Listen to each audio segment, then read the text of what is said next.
શિવજી મહારાજના સ્વરૂપે બિલ્વવૃક્ષનો મહિમા કોઈ ન ગાઈ શકે. મહિમા એ બિલ્વવૃક્ષનો મહિમા છે. અને એટલું જરૂર યાદ રાખો, કોઈ માણસ એક બિલ્વવૃક્ષ વાવે ને એ બિલ્વવૃક્ષને ઉછેરીને મોટું કરે તેને 1 કરોડ શિવાલય નિર્માણ કરવાનું ફળ પ્રાપ્ત થાય છે. એ બિલ્વવૃક્ષનો મહિમા છે. એમનો વંશ નિર્વંશ ન જાય. જે બિલ્વવૃક્ષ વાવે ઉછેરે છે, બિલ્વવૃક્ષની સેવા કરે છે, સ દરિદ્રો ન જાય તે, તેના કુળમાં નિર્ધનતા, તેના કુળમાં દરિદ્રતા ન આવે. એ બિલ્વવૃક્ષનો મહિમા છે.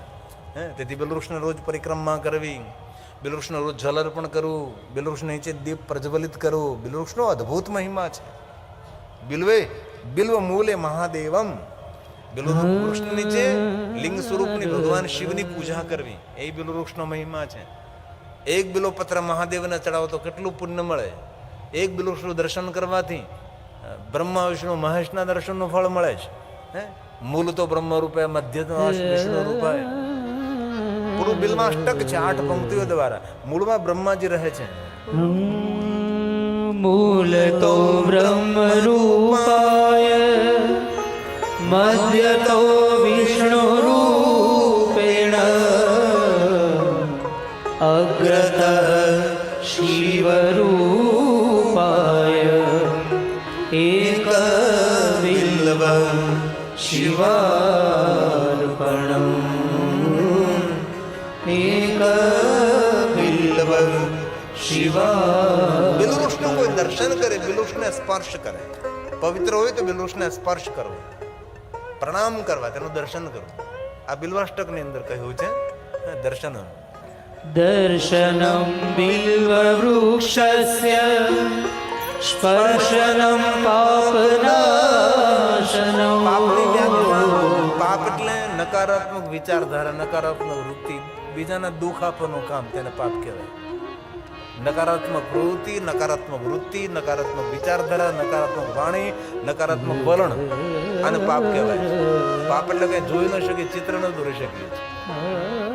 આપણી માનસિક વૃત્તિ સકારાત્મક હોવી જોઈએ. નકારાત્મક વૃત્તિ વાળા કોઈ દી જીવનમાં સુખી થાય જ નહીં. ગમે તેમ ઊંચા નીચા થાય, પણ નકારાત્મક જેની વૃત્તિ, નકારાત્મક પ્રવૃત્તિ છે, એ માણસો કોઈ દી સુખી ન થાય. સકારાત્મક, બસ ભગવાન સૌનું ભલું થાય. પહેલા આપણા ઘરે પાણીયાર પર લખેલું હતું, વાણીના પાણી ચોખ્ખા રાખો, કર ભલા તો હોગા ભલા.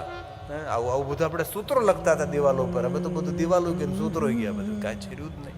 ભગવાન શિવની પૂજામાં બિલ્વપત્રને બહુ જ પ્રધાનતા હોય છે. આપણી પાસે કોઈ પણ પૂજાની સામગ્રી ન હોય, પણ ભગવાન શિવજીને બિલ્વપત્ર અર્પણ કરી દે તો 16 પૂજાનું ફળ. બિલ્વપત્રનો અનહદ મહિમા શિવમાં આપણને. અને એ પણ યાદ રાખવું જરૂરી કે બિલ્વ વૃક્ષ આપણને લક્ષ્મીની શિવ સાધનાથી પ્રાપ્ત થયું છે. ભગવાન વિષ્ણુજી અને લક્ષ્મીજીને બંનેને ઝઘડવાનું થયું, જેમ આપણે રોજ ઘરમાં થઈએ જ રીતે એને પણ થયું. તો રોજ પછી ઝઘડવાનું થતું હોય તો લક્ષ્મીજી એકવાર કહ્યું, વિષ્ણુજી તમે આમના મારી સાથે ઝઘડતા રહેશો તો હું પિયરમાં જતી રહીશ. તે વિષ્ણુ ભગવાને કહ્યું કે જાઓ તો એટલા દિવસ તો શાંતિ. ભગવાન વિષ્ણુની સાથે ઝઘડો કરી લક્ષ્મીજી, આવી એક રૂપક કથા છે, શિવપુરાણમાં નથી, અન્ય ગ્રંથોની કોઈ કથા હશે, મેં તો સાંભળી, શ્રવણ કરેલી કથા છે. પ્રમાણ તો શોધી રહ્યો છું, ક્યાં કઈ થાય છે શ્લોકાત્મક કથા હું કહું તો. લક્ષ્મીજી મનમાં બબડતા બોલતા છે, વિષ્ણુ એના મનમાં હું સમજે છે, હું સમંદરની દીકરી, મારા ભાઈઓ શંખ, ઐરાવત, ધન્વંતરી, અમૃત, આવા કેટલા મોટા મારા ભાઈઓ છે, અને મારી સાથે મારો પતિ મારી સામે બોલે. બબડતા જાય છે. નારદજી માર્ગમાં મળે છે. નારદજીને લાવવા જ પડાવવું હોય ને આપણે. નારદજીએ કહ્યું કે લક્ષ્મીજી કેમ એકલા બોલતા જાઓ છો, હાથમાં ફોન તો નથી? નકર હાથમાં ફોન હોય તો એકલા બોલતા માણસ જતો હોય. એટલે અત્યારની લક્ષ્મીની વાત છો, એ સમયની વાત નથી. તો લક્ષ્મીજી કહ્યું, નારદજી આમ તો કાંઈ નહીં, પણ આમ એવું છે કે. તો નારદજી કે આમ શું છે, મને આમ બતાવો, વાત શું છે? તો લક્ષ્મીજી સ્વાભાવિક વાત કરી કે ભાઈ મારા પતિ વિષ્ણુ સાથે બહુ મને ઝઘડો થતો હતો, એટલે હવે રીસામણે જાઉં છું, મને નથી રહેવું, હવે પતિના ગૃહે, પિતાના ગૃહે જવું છે. નારદજી સાધુ છે એટલે સાચી વાત સમજાવી કે લક્ષ્મીજી એવું ન કરાય, મૌન રહેવાય, શાંત રહેવાય, થોડું સાંભળી લેવાય, થોડું સહન કરાય, થોડું ધૈર્ય રખાય. તમારું હિત પતિના ગૃહે છે, પિતાના ગૃહે નથી. થોડું સાંભળજો, થોડું સહન કર્યું તો શાંત રહો, થોડા બધું સારું થઈ જશે. સમયની રાહ જુઓ. નારદજીએ લક્ષ્મીજીને સમજાવવાનો ઘણો પ્રયાસ કર્યો, પણ લક્ષ્મીજી એક પ્રતિજ્ઞા લીધી કે નહીં, મારે જવું એટલે જવું છે. ઘણા લોકો વાત ન માને. નારદજીએ સમજાવે લક્ષ્મીજીને, પણ લક્ષ્મીજી ન માને. ત્યારે લક્ષ્મીજી પિતાના ઘરે જાય છે.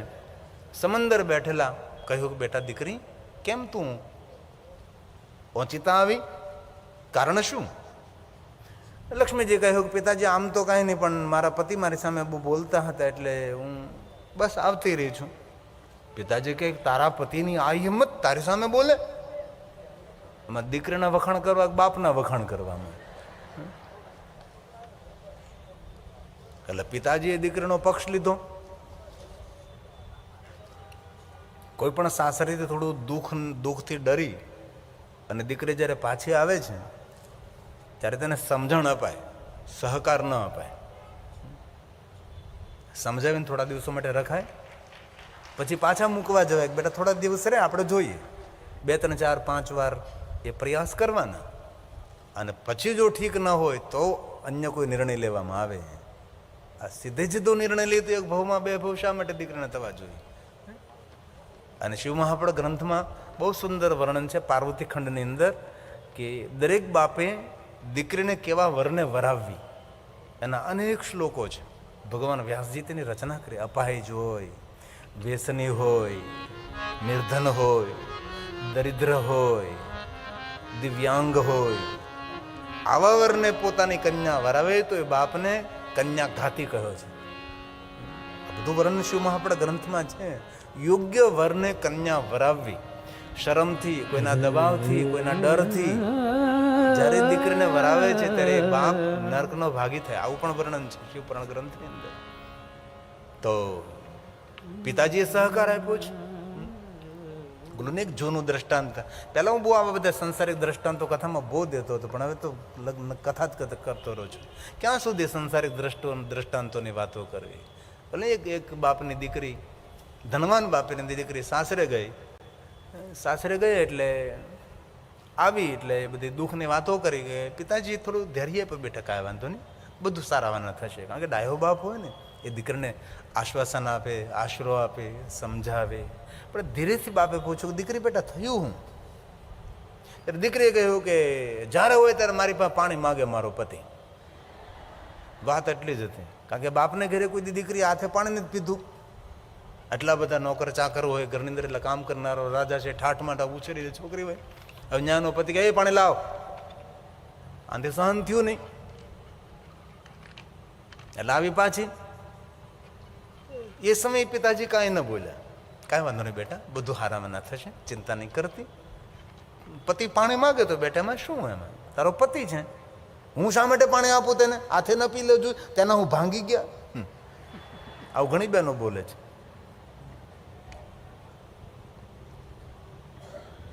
પછી પિતાજી બહુ જ આમ ધૈર્યવાન, સમજદાર. દીકરીને ખબર ન પડે તેમ એના જમાઈને કુમારને બોલાવે છે. કુમાર આવે છે, ખબર પડી દીકરીને કે મારા પતિદેવ આવ્યા છે. બારીમાંથી જોવે છે અંદરથી. તે પેલા કુમારે જમાએ આમ બહાર દૂર બૂટ ઉતારી દીધા.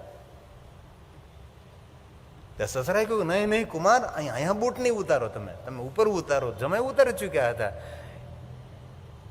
એ દીકરીનો બાપ એ જમાઈના બૂટ હાથમાં લઈ અને ઓસરીની કોરે એકદમ સરસ રીતે મૂકી દે છે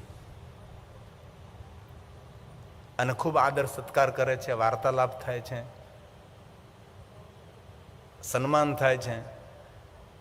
અને પછી બાપે દીકરીને કહેતો નથી કે તું જાય એમ. દીકરી તૈયાર થઈને બેગ લઈને બહાર નીકળે છે અને પોતાના પિતાને પગે લાગે છે. પિતાજી મને વાત સમજાઈ ગઈ. પિતાજીએ કહ્યું બેટા તને શું સમજાણું? પિતાજી સાંભળો, તમે જો મારા પતિના બૂટ ઉપાડતા હો તો મને પાણી આપવામાં કેવો વાંધો છે? સમજાણ. અહીંયા ભાઈઓ બધાએ સહકાર આપ્યો લક્ષ્મીજીને. ધન્વંતરી બોલ્યો, ઐરાવત બોલ્યો, શંખ ને આ બધા અમૃત ને લક્ષ્મીનું કુટુંબ આખું. ભાઈઓ આવકારે ભલે, બહેન પાછી આવી કાંઈ વાંધો નહીં, અમે એમ માનશું કે એક ભાઈ વધારે હતો, એક ખેતરનું કટકું કાઢી આપશું, એમ ન કરવું તો બ્યુટી પાર્લર ખોલી આપશું. એટલે આ તો રૂપક કથા બધી, આમ તમે ગંભીરતાથી નહીં લેતા, ખાલી આમ વાત છે. થોડા દિવસો માટે લક્ષ્મીજી રહ્યા, પણ ઘરનું કાંઈ કામ ન કરે. સવારમાં મોડા મોડા ઊભા થાય, સુંદર મજાનો ગરમ ગરમ નાસ્તો કરે, બપોરે રોટલીનો થપ્પો ઉપાડી જાય, થાળી એક દાળ ભાત ઉલાળી જાય, એને બપોરે પછી સૂઈ જાય, 3:30 ઉઠે, 4:30-5 વાગે પાણીપુરી આવે, પછી એ ધપટ બોલાવે, કાંઈ કામ ન કરે, હિંચકા કરે. પછી સાંજનું ભોજન કરે, પછી ટીવી શરૂ કરે. એ રિશ્તા ક્યાં કહેલાતા હૈ? એ પવિત્ર રિશ્તા ખબર નહીં પૂરી જ નથી થતી સિરિયલો. ઘરકામ હાટું તે ભાભીઓ સાથે ઝઘડા થવા લાગ્યા, ભાભીઓ સાથે ઝઘડા થયા એટલે ભાઈઓ સાથે થયા, આખા પરિવાર સાથે, સૌ સાથે સવાલ થવા લાગ્યું છે. લક્ષ્મીજીને પોતાની ભૂલ સમજાણી કરી, આના કરતાં તો હું સાસરે રહ્યું તો સારું હતું. એક સાથે ઝઘડો થતો, અહીં તો આખા ઘર સાથે ઝઘડો થાય છે. હવે જો મને કોઈ સાસરે મૂકવા આવે મારા પતિના ઘરે, તો જિંદગી પર મારા પતિનું ઘર છોડું નહીં. જો જીવનમાં સમયસર ભૂલ સમજાય તો કઈ વાંધો નહીં, પણ આ દુનિયામાં કોઈને સમયસર ભૂલ નથી સમજાતી. ઘણો બધો સમય વીતી જાય પછી તો આપણને ભૂલ સમજાતી હોય છે. લક્ષ્મીને પોતાની ભૂલ સમજાણી. હવે શું કરું? યાદ આવી નારદજીને, નારદજીની પાસે જાય છે. નારદજી, તમે કંઈક સમાધાન કરવાની વાત કરતા હતા, હાલો ને મારી સાથે, વિષ્ણુને સમજાવો ને મારું સમાધાન કરો ને. નારદજી કે હવે હું ના આવું. કેમ? તાજો ઝઘડો હોય તો ઘર મેળે સમાધાન થાય. ઘણા સમય તમે રીસામણા છો, સમાજના 5 માણસોને ભેગા કરવા પડે તો તમારું સમાધાન થઈ શકે છે. લક્ષ્મીજી કહ્યું, નારદજી મને મદદ કરો. નારદજી કે કાંઈ વાંધો નહીં, ચાલો, કારણ કે સજ્જન માણસ છે, મદદ કરે ને. એક સરસ તમને એક પ્રેરણાદાયક વાત કરું. કથામાં પણ પહેલી વાર મેં યાદ કર્યા હતા, બીજી વાર યાદ કરું. અમરેલીમાં દલુભાઈ છે, આ શીતલ આઈસ્ક્રીમના માલિક. એને બધા વડીલોનું એક મોટું ઝુંડ, એક મોટું ગ્રુપ બનાવ્યું છે. અને ગ્રુપ એક સુંદર કામ કરે છે.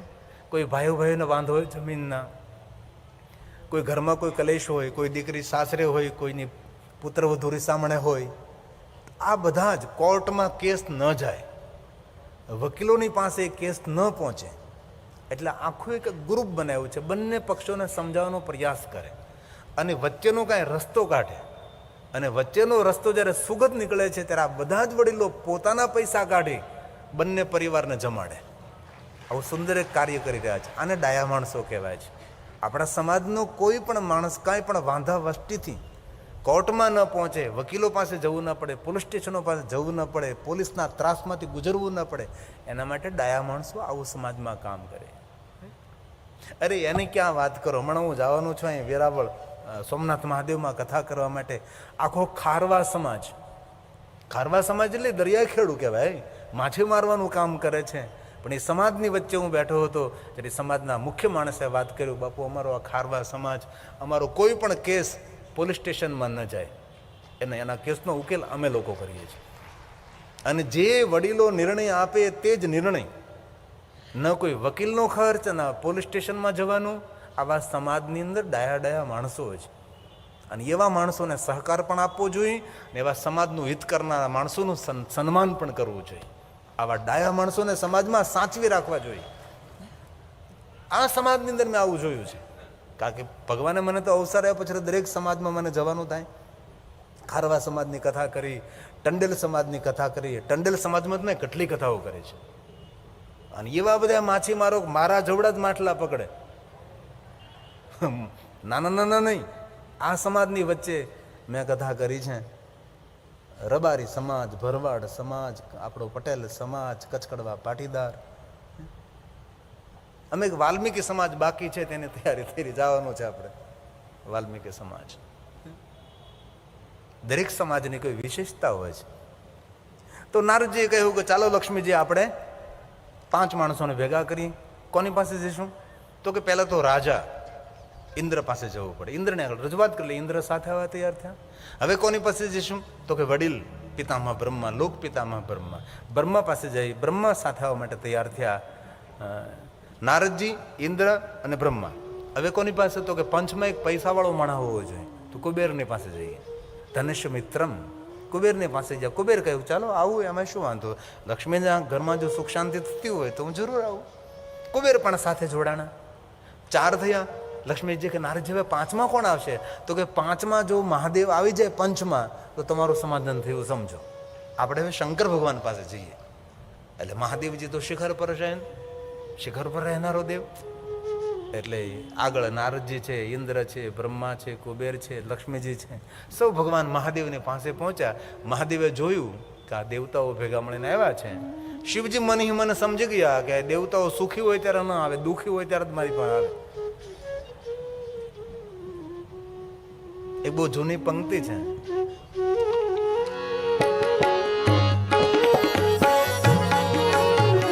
મહારાજ એક પંક્તિ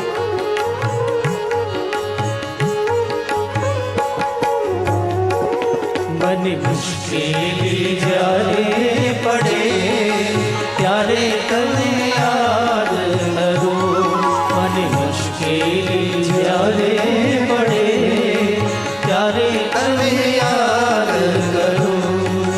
સુખ આવે વિસર્યું તને, દુઃખમાં હું યાદ કરું. ભગવાન મહાદેવે સૌનું સ્વાગત કર્યું છે, આદર કર્યો છે. પધારો પધારો. ઇન્દ્ર પધારો, બ્રહ્માજી આ પધારો પધારો. નારદજી પ્રણામ. કુબેરજી મારી બાજુમાં બેસો. પૈસાવાળો મળે ને એટલે બાજુમાં બેસાડ્યો. શંકર ભગવાને પૂછ્યું કે લક્ષ્મીજી પ્રણામ. મહાદેવે પૂછ્યું કે લક્ષ્મી, વિષ્ણુ ક્યાં છે? લક્ષ્મીજી નારદજીને સામે જોયું. નારદજી સમજી કે આ વાતની રજૂઆત મારે કરવાની છે. નારદજી કહ્યું મહાદેવજી એટલે તો તમારી પાસે આવ્યા છે, વાત શું છે કહો મને. નારદજી રજૂઆત કરી કે આ લક્ષ્મીના ઘરની અંદર પતિ પત્નીનો ઝઘડો થતો હતો. એમાં લક્ષ્મીજીએ કહ્યું કે હું રેસામણે જાઉં છું. ઘણા સમયથી રેસામણે હતા, પોતાના પિતાના ગૃહે હતા. હવે એમ કહે છે કે પતિના ગૃહે જવું છે. તો ભગવાન અમે 4 ભેગા થઈને આવ્યા છીએ ને આપ જો પધારો તો પંચ પૂર્ણ થાય અને આપણે સૌ ભેગા મળીને જઈને વિષ્ણુને સમજાવીએ અને લક્ષ્મીનું સમાધાન થાય, સારું થાય.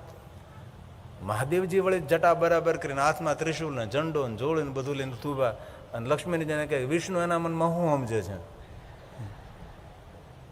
એ તો આમ જટાબટા બરાબર કરીને ચાલો અત્યારે જઈ આપણે વિષ્ણુને સમજાવીએ. લક્ષ્મીનું કોઈ દે નામ નહીં લઈ. હું પણ મારા ઘરમાં જોઉં નીચે બેસું છું, પાર્વતીને ઊંચા આસન ઉપર બેસાડું છું.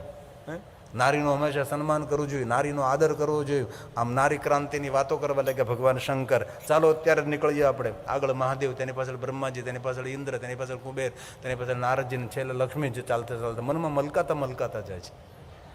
કૈલાસથી 10, 15, 20 પગથિયા નીચે ઉતર્યા છે. કલ્પનાઓ કરી ઉપરથી મહાદેવનો, ઉપરથી પાર્વતીનો અજાયો કઈ બાજુ? શંકર ભગવાન કે પૂછતા ભૂલી ગયો. પાર્વતી કે પૂછા વગર ઘરની બહાર પગ કેમ મૂકે?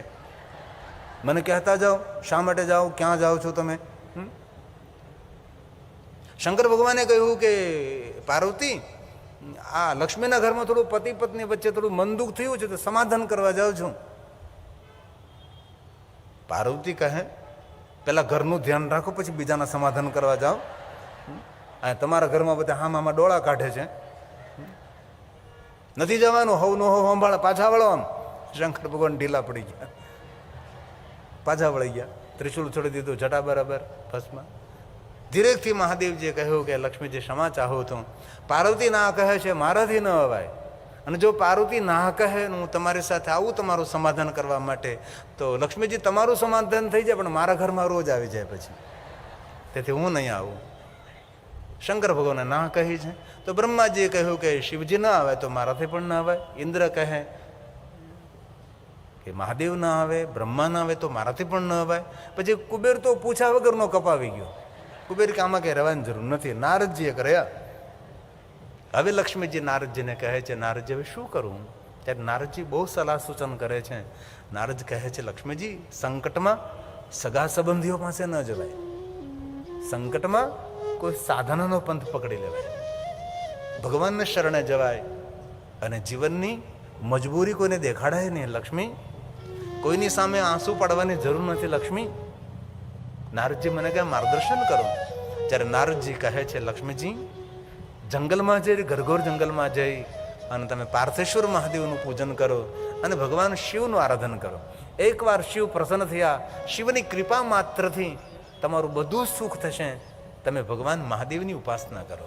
નારદજી સુંદર પાર્થેશ્વર મહાદેવ પૂજાની પરંપરા લક્ષ્મીજીને આપે છે અને એ લક્ષ્મીજી જંગલમાં જઈને પાર્થેશ્વર મહાદેવનું પૂજન કરે છે અને રોજ ભગવાન શંકરજીને યાદ કરે છે. નાગેન્દ્ર હરાય ત્રિલોચનાય ભસ્માંગરાગાય મહેશ્વરાય. આ સ્તોત્ર શિવ ભક્તો માટે શ્રેષ્ઠ છે. આદિ જગદગુરુ શંકરાચાર્ય મહારાજની રચના છે. મહાદેવના ભક્તો માટે શિવ પૂજા માટે અલગ અલગ સ્તોત્ર મંત્ર કંઠસ્થ ન હોય તો સ્તોત્ર બોલીને શિવની પૂજા કરે. નાગોના હાર પહેરનારા શંકર છે. સામાન્ય નાગ નહીં, નાગોમાં જે ઇન્દ્ર છે એ મહાદેવજી ધારણ કરે છે. સુંદર સ્તોત્ર છે, મહાદેવના ભક્તો માટે આશીર્વાદ રૂપ છે. આમાંથી ઘણા બધા શિવ ભક્તોના સ્તોત્ર કંઠસ્થ પણ હોય છે, રોજ બોલી શકાય. નાગેન્દ્રહારાય ત્રિલોચનાય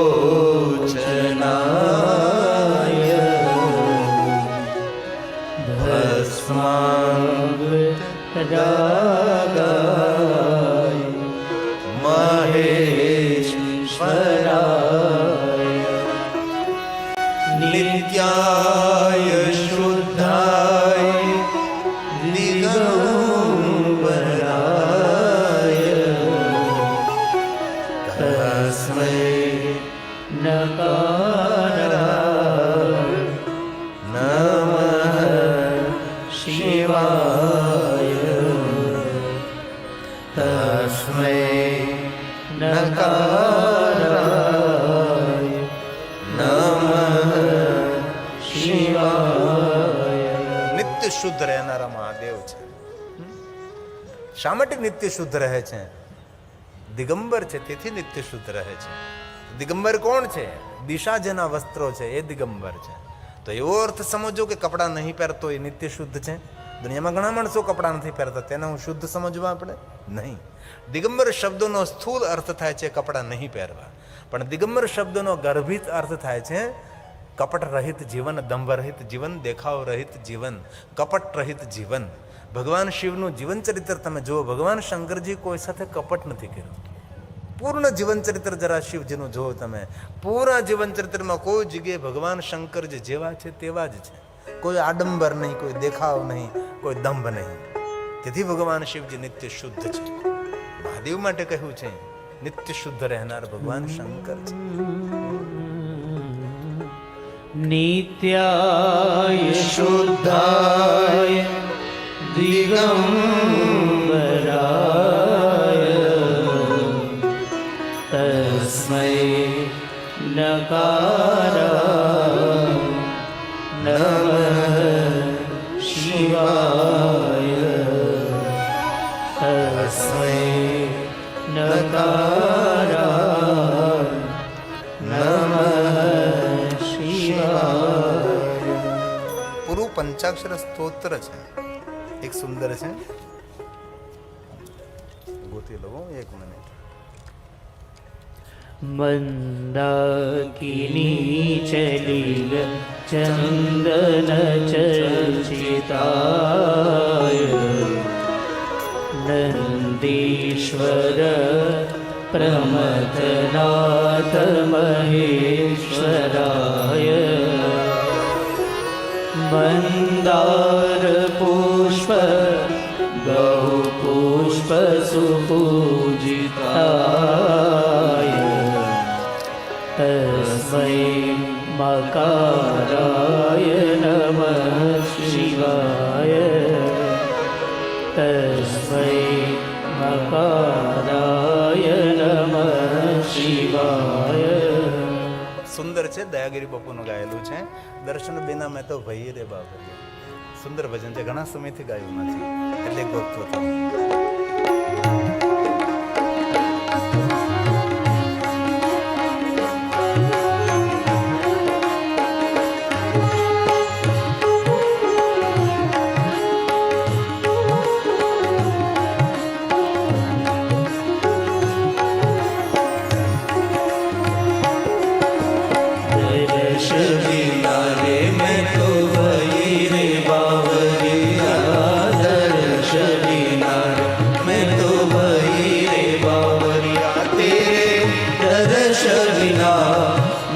जीवन सुना बोले दर्शन दे दर्शन दे तेरे नाम की रे मुझे लागी रे लगनिया तेरे नाम की रे मुझे लागी रे लगनिया ऐसी लागी रे लगन मन में हो गई मगन बोले दर्शन दे दर्शन दे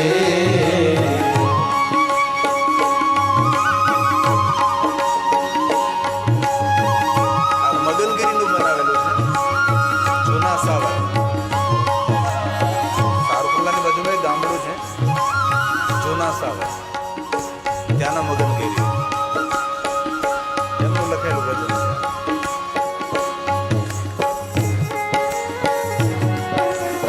અરે તાલી મહાદેવને વાહતે તાલીથી રોગ પ્રતિકારક શક્તિ વધે. કીર્તનનો આધાર તાલે છે.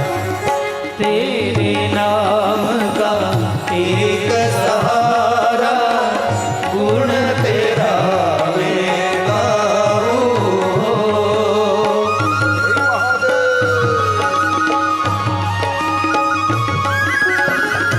तेरे नाम का एक सहारा गुण तेरा मैं गाऊं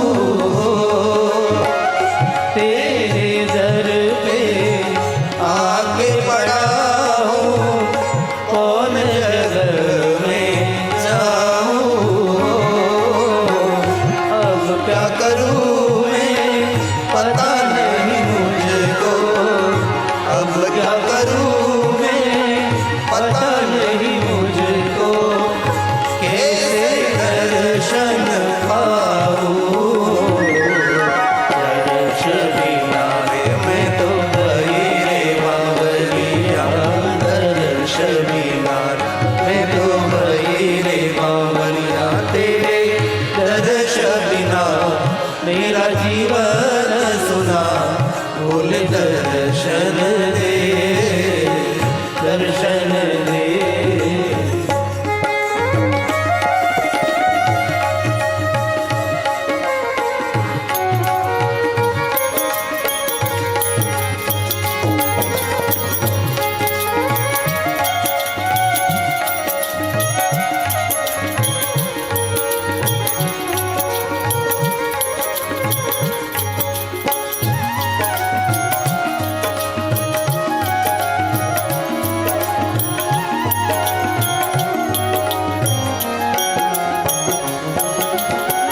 तड़पत जैसे जल बिन मछली ऐसी तड़पत काया हो જય મહાદેવ.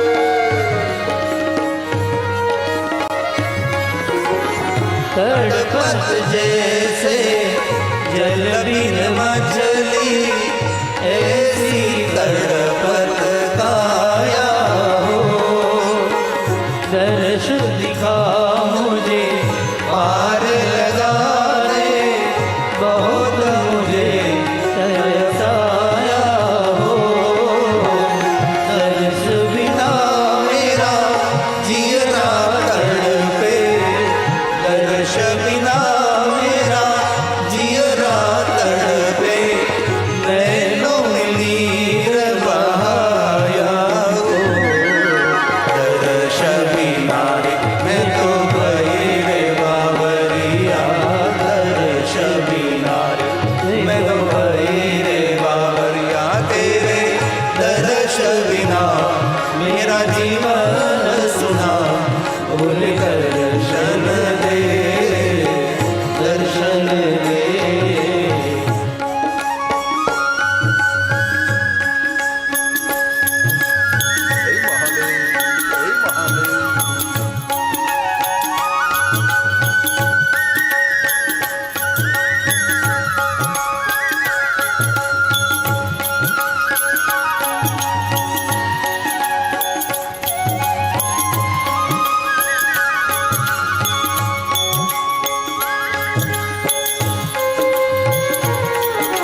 तक आश धराऊं, तेरे प्रेम में पागल बन कर घर घर अलग जगाऊं, फिर भी जो तेरा दर्शन होगा, फिर भी जो तेरा दर्शन होगा, भटकर मैं मर जाऊं, दर्श बिना रे मैं तो भई रे बावरिया, दर्श बिना रे मैं तो भई रे बावरिया, तेरे दर्श बिना मेरा जीवन सुना, बोल दर्शन दे, दर्शन दे, तेरे नाम तेरे मुझे लगी रे लगनिया, तेरे नाम की रे मुझे लगी रे लगनिया, तेरे लगी रे लगन मन में हो गई मगन, बोल दर्शन दे, दर्शन दे, दर्शन दे, दर्शन दे. લક્ષ્મીની કઠિન સાધના ભગવાન મહાદેવ પ્રગટ નથી થયા. જેવી રીતે ભગવાન વિષ્ણુજીએ સહસ્ત્ર કમલ મેં હો રહે ધારી કે નહીં પ્રેક્ષા તવે પુરાર, એક કમલ ભરવું રાખ્યું જોઈ કમલ નયન પૂજન સહસ હોય, હરિસ્ત્રે સહસ્રમ કમલ બલિ માધાય પદયોર યદેર કોને તસ્મિન. જેવી રીતે ભગવાન વિષ્ણુજીએ પોતાનું નેત્ર કમલ મહાદેવને અર્પણ કર્યું છે અને શંકર ભગવાન પાસેથી અનેક વરદાનો મેળવ્યા છે, એ જ રીતે લક્ષ્મી સ્તન ઉત્પન્નસ્ય મહાદેવસ્ય બિલ્વાષ્ટક. લક્ષ્મીજીને શંકરજી ક્યારે મળ્યા છે? બિલ્વાષ્ટકમાં તેનો ઉલ્લેખ છે. लक्ष्म्यास्तन उत्पन्नं महादेवस्य च प्रियो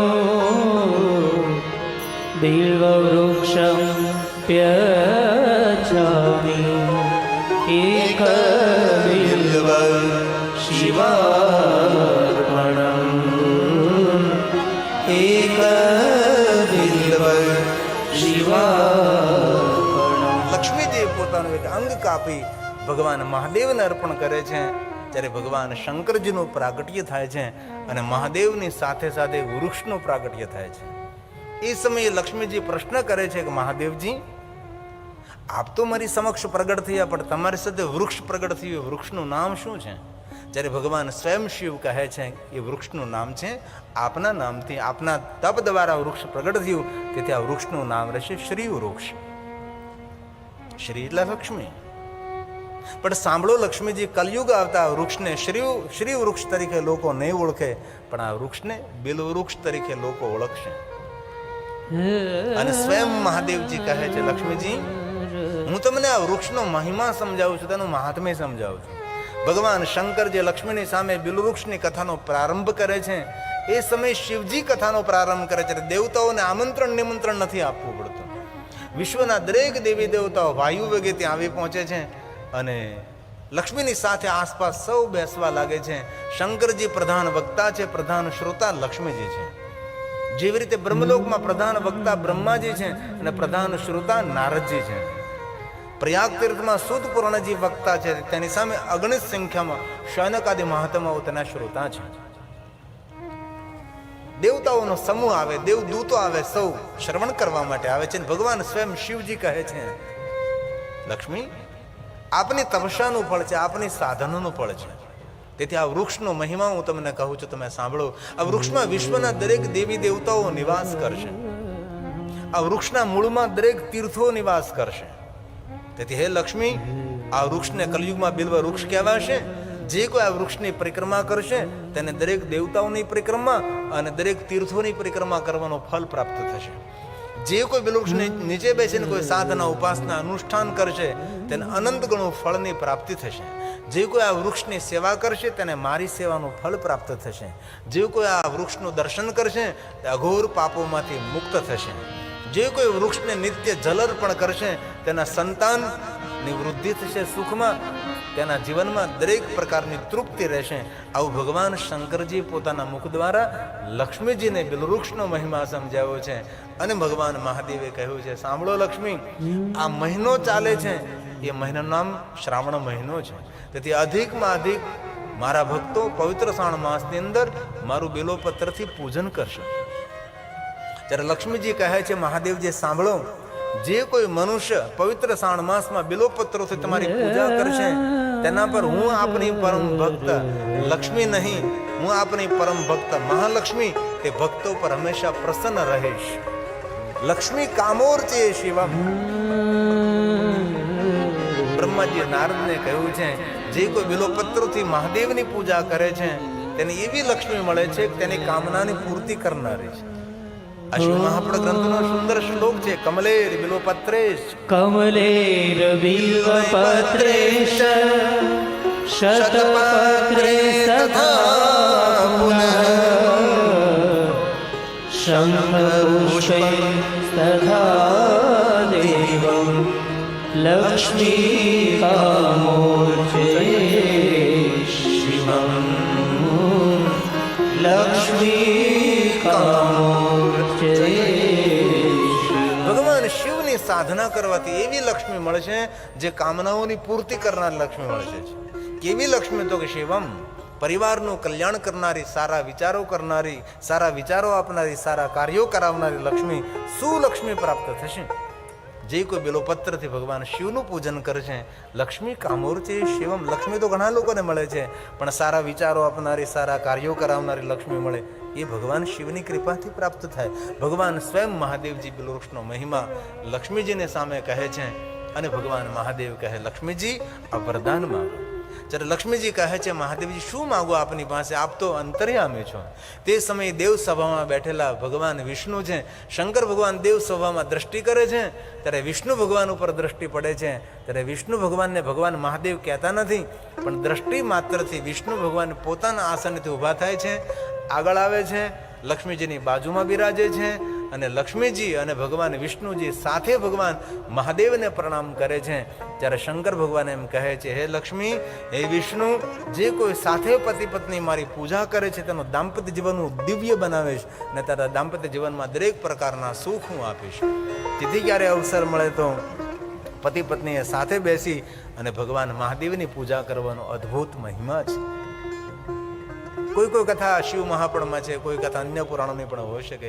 પૂજતાભ્યામ પિતૃભ્યામ પરમાનંદી વહી પરમાનંદ લાભાર્થે શિવલિંગ પ્રપૂજ્યતે. આનંદ નહીં, પરમ આનંદની પ્રાપ્તિ માટે મનુષ્ય માત્રે ભગવાન મહાદેવની પૂજા કરવી જોઈએ.